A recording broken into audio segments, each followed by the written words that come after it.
my name is Rose Merrill. I am 23 years old and I was diagnosed with stiff person syndrome in 2021. I'm really excited to be here and I hope to help raise awareness about stiff person syndrome and hopefully get people diagnosed earlier and find better treatment options for us. Awesome. What were your first symptoms of SPS? So some of my first symptoms of SPS were at first I was just really clumsy and had a very strong startle reflex, and I was unusually strong. As things progressed further, I started having a lot more stiffness and I would have very bad spasms, which I at that point wrongly described as conscious seizures. How long did it take for you to receive a diagnosis? From the time I started searching for answers to diagnosis was around 6 years for me, although I did have some symptoms earlier than that. Did you have any delays in your diagnosis? Yeah, I was originally misdiagnosed with a psychiatric condition called conversion disorder, and because of that, I mainly started seeking psychiatric treatment instead of medical treatment, and that very much delayed my diagnosis.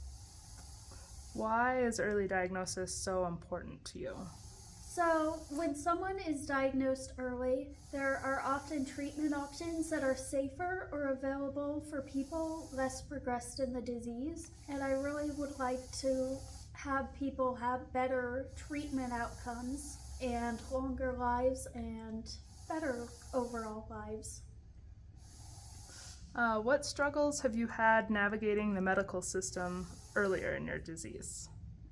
So before I was diagnosed, often paramedics would think I was faking. They would sometimes go out of their way to hurt me to try to prove I was faking, and it was very distressing, and I stopped seeking a lot of medical care after that. And it was very difficult. Sometimes when I saw doctors, they were very dismissive of me. They claimed it was 100% anxiety, and I would be very frustrated because I was working so hard in my therapy and yet getting nowhere or really getting worse. And how have things changed now that you've gotten your diagnosis and are seeing Dr. Piquet? So people have started treating me a lot better. I've gotten a lot more medical treatment that relates directly to my disease. I now have treatment plans for if I have a bad spasm and need rescue medications, and so that helps me get help a lot faster when I need it, and a lot less dangerous situations arise from not getting the treatment I need. What is the single most important symptom or struggle that you would like your doctor to understand best about your disease, or anyone around you? So I would like everyone to understand that stiff person syndrome can, especially in the early stages, very much present as a psychiatric condition. And while there are psychiatric aspects of the condition, it's also important to recognize it is a physical condition and needs physical treatment as well. And so any treatment approach should be aimed at addressing both those factors and be a more holistic approach. Tell me about your experience at the King Adult Day Enrichment Program, or KADEP. How has it helped? What do you enjoy? So KADEP has really given me a sense of community. Stiff person syndrome is still considered a pretty rare disease, and so we often don't meet many people like us. And so while KADEP doesn't have anyone else with stiff person syndrome, we have a lot of people who face unique challenges, but sometimes very relatable challenges. And therefore, I feel like I have a community of friends who really understand me. Is there anything that support partners have done that have been particularly helpful to you, or anything that you'd like to share with support partners listening about how they can help someone and support someone living with stiff person syndrome?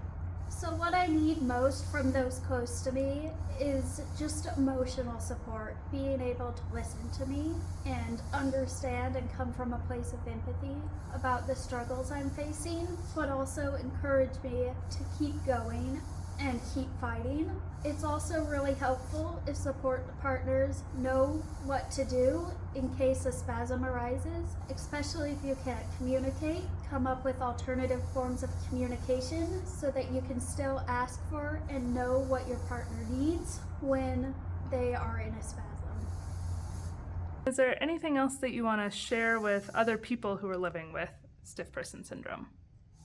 When I was first diagnosed with stiff person syndrome, it was extremely difficult to get through mentally. But over time, I began, learning how to manage the disease, the symptoms, and the psychiatric comorbidities.